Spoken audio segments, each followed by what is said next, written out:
Alors justement sur la Libye, on vous reproche beaucoup d'avoir poussé Sarkozy, non seulement à intervenir à Benghazi, dont vous expliquez qu'il fallait en sauver les habitants, mais d'avoir étendu, jusqu'au départ, de Kadhafi. Et on le dit d'autant plus qu'aujourd'hui, vous avez vu, c'est au centre des discussions qui ont lieu en ce moment, la Libye, commence à être envahie par Daesh et pourrait demain tomber dans l'escarcelle de Daesh. Vous dites néanmoins dans ce livre, vous dites: «J'ai eu raison». Vous le pensez vraiment toujours? D'abord, la Libye commence pas à être envahie par Daesh. Il y a 2 villes, qui Oui, sont, sous Sirte Daesh, et Sirte, Zoubrata oui. et il y avait Derna, mais Daesh en a déjà été chassé.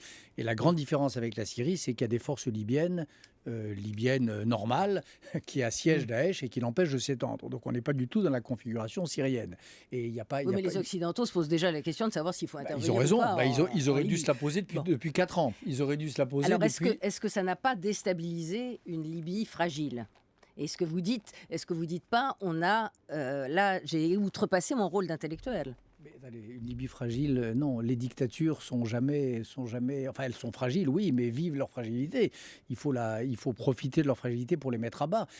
Cette histoire des dictatures qui sont des remparts de l'ordre, hein, parce que c'est ça que ça veut dire, je crois que c'est vraiment des raisonnements de peureux à courte vue qui se disent après moi le déluge. Parce que les dictatures, elles finissent toujours par s'effondrer. Alors c'est peut-être pas aujourd'hui, ben, ça sera dans 5 ans ou dans 10 ans. Alors oui, il y a des hommes politiques qui raisonnent comme ça. Ben, je pense que Sarkozy, Barack Obama, Cameron ont été courageux de prendre cette initiative. Et Voilà. et Et même si on a le sentiment que ceux qui ont fait cela ont momentanément tort, oui, euh, d'ailleurs, vous vous posez la question dans le livre, vous dites, bien sûr. si jamais, même On c'est peut avoir voilà. transitoirement tort et absolument raison. Ou alors on ne fait rien, on reste sur son Aventin et on fait comme le philosophe hegelien, la chouette de Minerve, on attend que l'événement soit terminé pour statuer et pour opiner.